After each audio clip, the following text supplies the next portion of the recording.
From New York City, the makers of Clipper Craft clothes for men and more than 1,200 leading retail stores from coast to coast presents Sir Arthur Conan Doyle's immortal character, the world's most famous detective, Sherlock Holmes, starring John Stanley.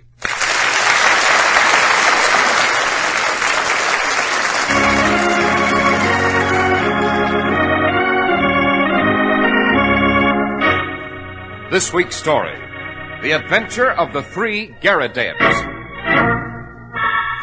Shall I pull up the blinds, let some sunlight into this awful room, Holmes? No, Watson, we must have complete darkness. Skulls on the table. Horrifying in these shadows. The ancient crumbling bones. Every sight here, every sound speaks of death. Quiet, Watson, listen. The front door's opening. I thought we were to be alone. No, I'm expecting someone. Who? A professional murderer, Watson. Unless I'm very much mistaken, this is he coming through that front door.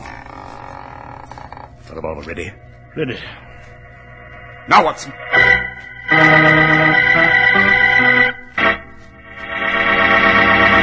If you want to look your best this summer, take no chances on the kind of suit you buy for warm weather wear.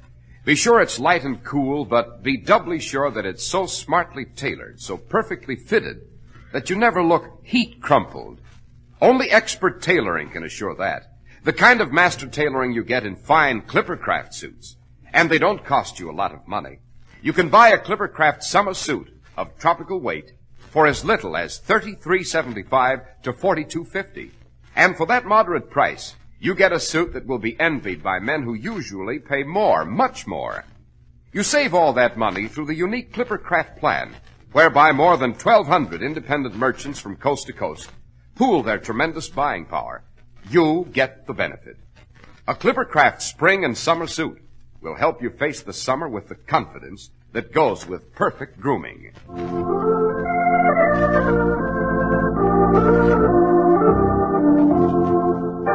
Dr. Watson, your memoir tonight is entitled The Adventure of the Three Garridebs. Well, what in the world is a Garrideb?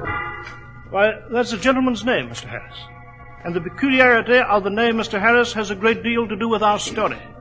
Holmes once said about this story that he didn't think in all our explorations of human complexities we had ever come upon anything more singular. It was January 1895. On Waterloo Road at a gaming club, two men were playing cards.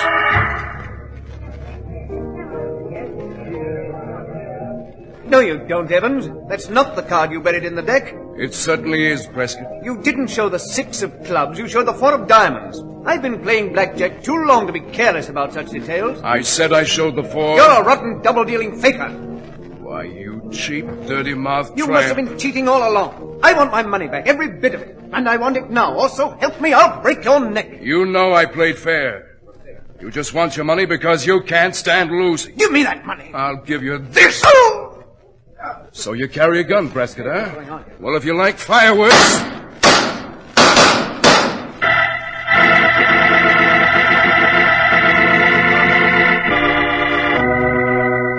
Following that exchange of shots, Roger Prescott died, and his gambling partner, Killer Evans, who'd been quicker at the draw, served 6 years in prison. It was a short sentence because he proved Prescott drew a revolver first and that he had shot in self-defense. After his term was over, Evans disappeared into the dim, fog-bound world of men released from prison. One morning in late June of 1902, I was present when Holmes had an odd visitor at the flat on Baker Street. It was this first seemingly pleasant visit that was to lead us to the discovery of a great crime. Mr. Holmes, pray sit down, sir.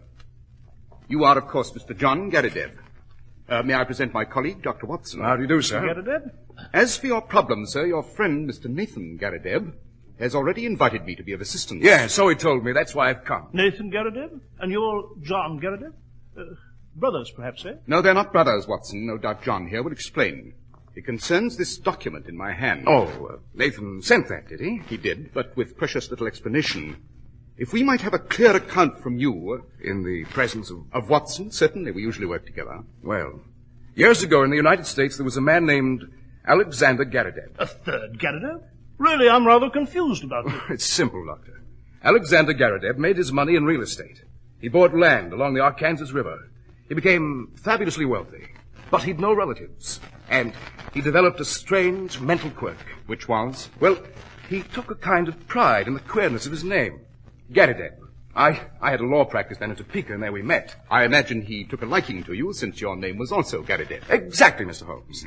His pet fad seemed to be to find out if there were any other Garridebs in the world. In fact, when he died, he left a very queer will. The document I have in my hand. That's it. You see, his property was divided into 3 parts. I was to have 1, provided 2 other Garridebs were found to share the remainder. Well, is it a considerable sum? $5 million to each man. Fantastic. Yes. And since the sum was so gigantic, I set aside my practice to find 2 more gentlemen named Garrideb. There isn't one in the United States, so I tried England. And here in London you found a Mr. Nathan Garrideb, my client. 2 days ago, at 136 Little Rider Street.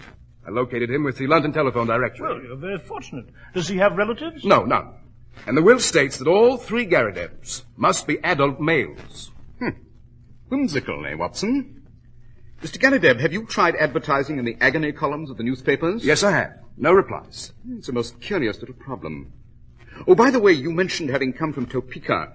I had a correspondent there once, who's dead now, old Dr. Lysander Starr, who was mayor in 1890. Oh, yes, a wonderful chap. I knew him intimately. Really? Intimately.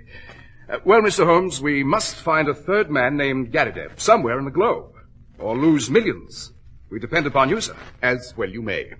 I shall communicate any new development to you. Thank you. Good morning. Good morning. Good morning, sir. Well, Watson, I haven't indulged in such a conversation for a long, long time. What do you mean? I mean that everything Mr. John Garrideb said here in this flat just now was a lie. Every word a lie. Why? A brightly colored camouflage, Watson. Very deceiving. But underneath it, I wonder what hideous crime.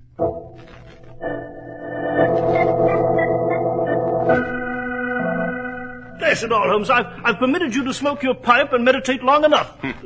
Your faculty of keeping silent at the proper moments, my dear Watson, is one of the most impressive recommendations as a companion. Oh, thank you, Holmes. Thank you. Well, tell me, why did you say John Garrideb died? His English coat was frayed at the elbow and his trousers bagged at the knee with a year's wear. And yet he claims to be a provincial American recently landed in London. Aha! He placed no advertisements in the agony columns. You know I miss nothing there. Yes, do go on, Holmes. There isn't any Dr. Starr in Topeka. I invented the old codger. I see. But John claimed to have been his close friend. Precisely. Touch our Mr. John Garrideb where you will, he's false. How do we arrive at the truth, Holmes? By visiting the other Garrideb, Nathan, at Little Rider Street, as quickly as a carriage will take us.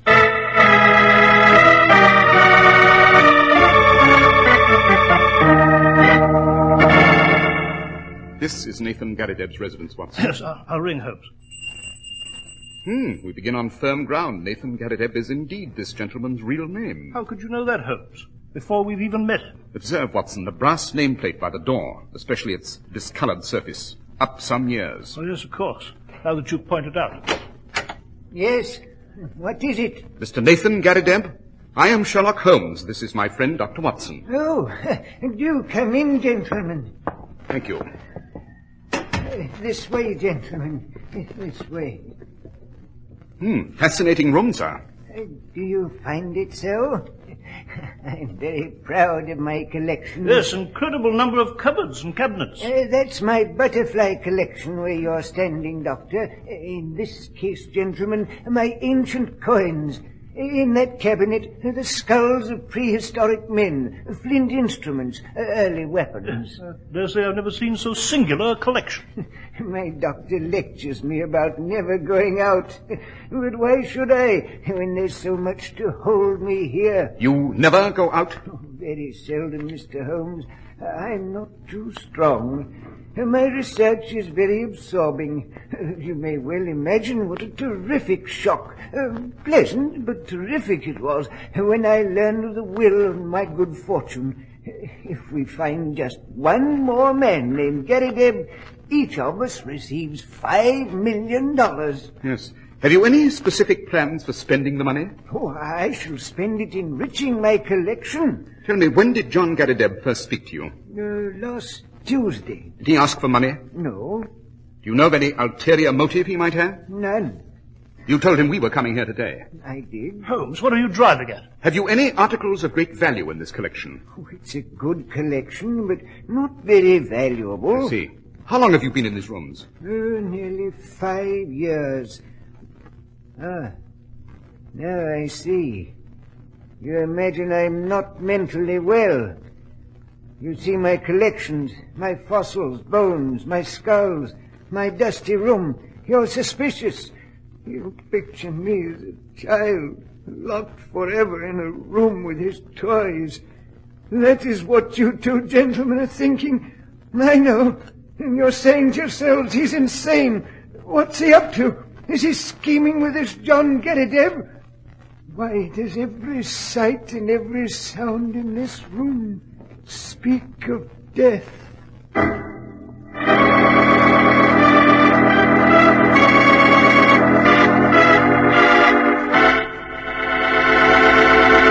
Here's a friendly message from the fine independent merchants who serve you with Clippercraft clothes. They say, come in soon and have first choice of their outstanding summer suits. Come in soon before the sudden heat wave creates a buying rush. They want to give you the very best in service, in selection, and in alterations that may be necessary. They want your new Clippercraft suit to be an advertisement of your good judgment in clothes. And you certainly display good judgment when you buy from the fine local store that sells famous Clippercraft suits at only $45. The exceptional quality of Clippercraft clothes is guaranteed by the Clippercraft label in every suit and sport jacket, the trademark derived from the staunch Clipper ships that established honest New England quality everywhere in the world. You can always rely on Clippercraft clothes and the store that proudly sells them. That's why men who know insist on Clippercraft clothes bearing the Clippercraft label. So be sure to visit the Clippercraft store in your city. These leading stores in the metropolitan area are proud to add their names to Clippercraft in your suits, sport jackets, and tropicals. In Manhattan, Saks 34th, Broadway at 34th, John Wanamaker's Men's Stores, Broadway at 8th, and 67 Liberty Street. In Brooklyn, Abram and Strauss. In Newark, New Jersey, Boulevard Men's Shop, Kresge, Newark. And in Jamaica, the B&B Clothes Shop, 16408 Jamaica Avenue.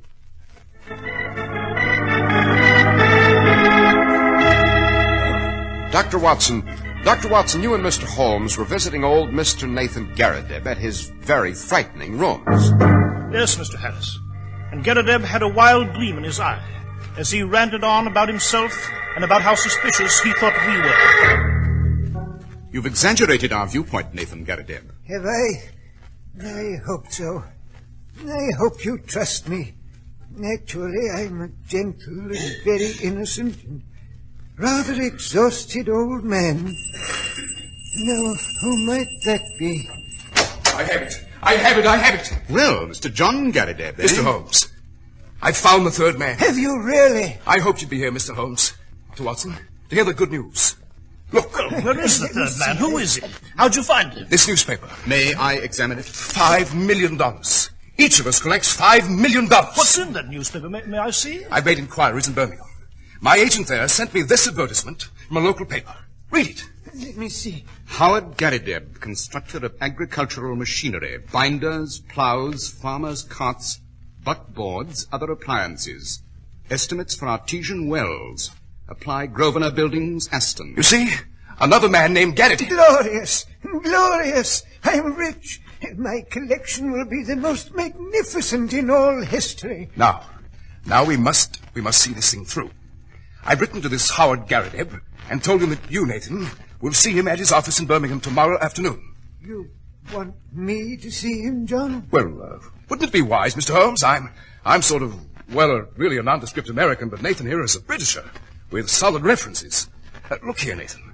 All you must do is see the man, explain about the will, and get an affidavit of his existence. Oh, dear. I must leave this room. I haven't been out in years. Yes, but you can be at Birmingham in a little over 2 hours, and I could follow you if there's any trouble. I'm not used to travel.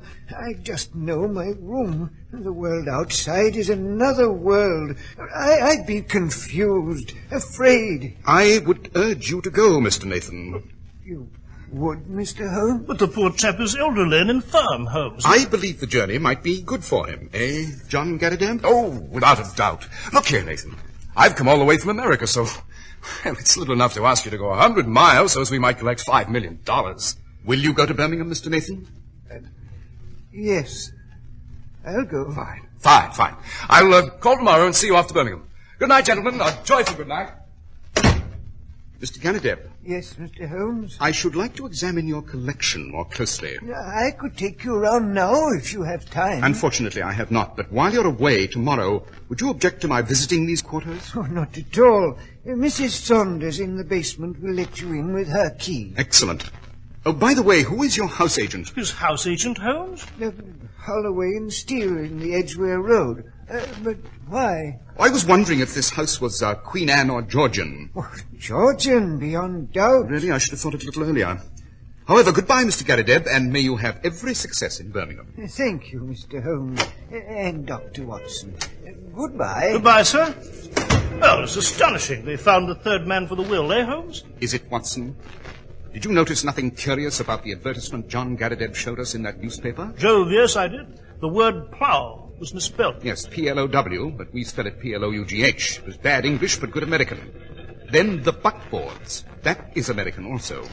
And artesian wells are commoner with them than with us. It's a typical American advertisement, but supposedly from an English firm. What do you make of that? Well, this same liar, this John Garridebs, inserted the advertisement himself. Yes, but then there isn't any Howard Garridebs in Birmingham at all. Quite. Nathan's off on a futile trip, Holmes. Precisely. I permitted him to go ahead, though. Deliberately. But why? Why, Holmes? You'll see, Watson. You'll see.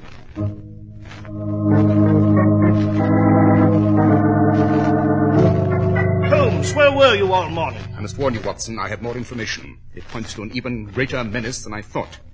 If you don't wish to continue... I shall see this through at your side, Holmes. Very well. I have identified this John Garridebs. Who is he? He is Killer Evans, of sinister and murderous reputation. Killer Evans? Yes, I've seen Lestrade at Scotland Yard. I found this John Garridebs' face in the Rogues Gallery. He's a native of Chicago. Shot 3 men in the States. He escaped through political influence. Came to London in 1893, shot a 4th man over cards in a gaming club at Waterloo Road in January 1895. A bloodthirsty madman. The man he killed at the gaming club was a Roger Prescott. Yes? I've also been to the house agents, Watson. Nathan Garridebs' weird quarters were occupied before by him by a man who answers the late Prescott's description. I see. John Garridebs murdered the man who once lived in Nathan's quarters. And the next link? Take this revolver, Watson. This afternoon, as I arranged with Nathan Garridebs, we shall ask his housekeeper to admit us to his room. And there, Watson, we shall learn the terrible secret of the 3 Garridebs.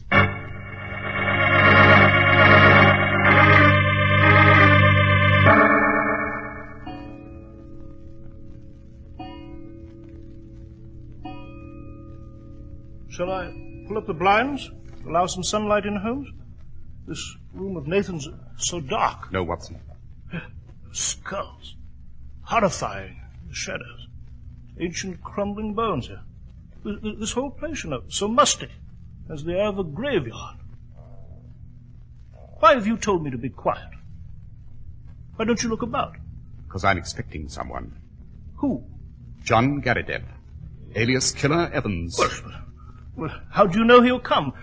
Why should he? Watson, the whole of this story about the 3 Garridebs, the will, the $5 million they'd inherit, is an invention of the killers. An invention? Yes. There isn't any Alexander Garridebs who died and left such a will? There is not. John has woven his plot with remarkable cunning. But what did he want? That is what we're here to find out. There's nothing whatever to do with Nathan. This will was a device to send Nathan to Birmingham. John required such a device. Nathan was a fanatic about never leaving this room. But what's in this room? At first, I thought Nathan might have something valuable in his collection, something worth the attention of a criminal like John. The fact that Prescott, the gambler, lived here years ago points to a deeper reason.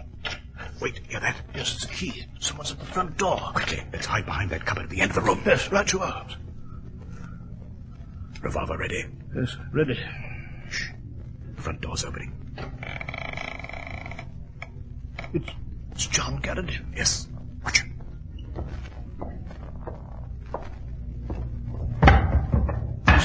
Push the table to one side. pull back the carpet. Now he's using a tool to pry up the boards of the floor. He's lit a candle. Holmes, there's a trapdoor under that carpet. Leads to something below there. Garridebs going down. Now, Watson, we'll seize him. Pleasant to see you again, Mr. Garrideb. Holmes! If you look just behind you, you'll see that my revolver is pointed directly at your head. I believe it might be more accurate were we to dispense with your fictitious name and address you as Killer Evans. Well, I guess you've been too much for me, Holmes, eh? Has played me for a sucker from the very beginning. I got to hand it to you. Of course, I've looked into the business end of a revolver before, and what I always do is... I thought... I have him, Watson. Struck him with my pistol. You hurt? No, it's nothing, Holmes. Just a mere scratch. Look down there, Holmes. Through the trap door, beneath this room. There's machinery, papers, and bottles. Stacks of money there. Yes, Watson. A printing press. This is a counterfeiter's outfit. Just a moment. John's trying to speak. There's blood pouring over his face. He's trying to speak. That's stuff down there. Oh, my head. That belonged to the greatest counterfeiter London ever saw. To Roger Prescott. No living man could tell a Prescott note from a Bank of England. Prescott, the man you killed in the gambling duel. Yes. Let's make a deal. Those bundles of money. Prescott made them. They're perfect. Fit to pass anywhere. Worth a fortune. Take them. Let me beat it. Not a bit of it. We're turning you over to Scotland Yard. I was the only one who knew where Prescott made the notes. Oh, my. I had to get Nathan Garrideb out. That crazy bug hunter with a queer name living here on top of us, never knowing it. Dreaming of all the money in the world, when it was right beneath the dirty floorboards he walked on all night. Take the money. Let me go, please. I've done nothing, please. Aside from a charge of attempted murder, sir, I'm quite sure that Scotland Yard has a formidable list of other subjects to discuss with you. Please give the Yard a call, Watson. Yes, sir. Tell them we have our prisoner, John Garrideb of Chicago. There's some doubt as to their familiarity with the name. And tell them the name of his captor, Sherlock Holmes of Baker Street. About the impact of that name, there's no doubt at all.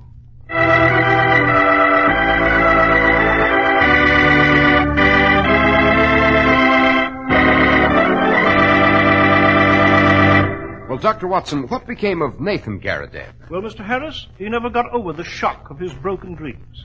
When his castle in the air tumbled down, it buried him beneath the ruins. He was last heard of at a nursing home in Brixton. And Killer Evans, Doctor? Well, the bird was returned to his roost at the penitentiary. I'm sure, Doctor, you've an equally thrilling adventure planned for us next week. A breathtaking adventure it is indeed, Mr. Harris. I have given it the title, The Adventure of the Grey Pasha.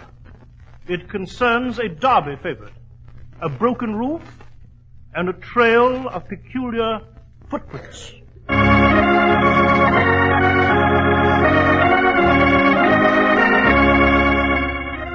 The makers of Clippercraft clothes and more than 1,200 stores from coast to coast have brought you another in the new series of broadcasts featuring the world's most famous detective, Sherlock Holmes.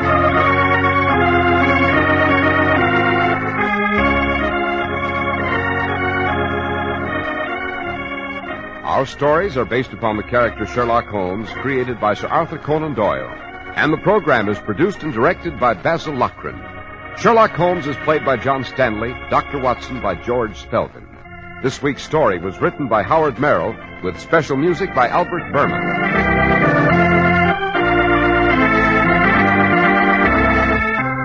If you don't know your Clippercraft dealer, write Clippercraft, 200 Fifth Avenue, New York City.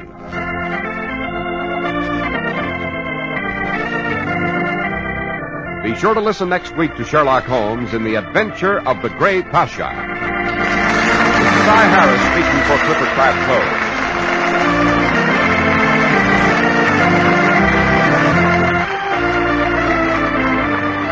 This is the Mutual Broadcasting System. The most comfortable shoe sole in the world.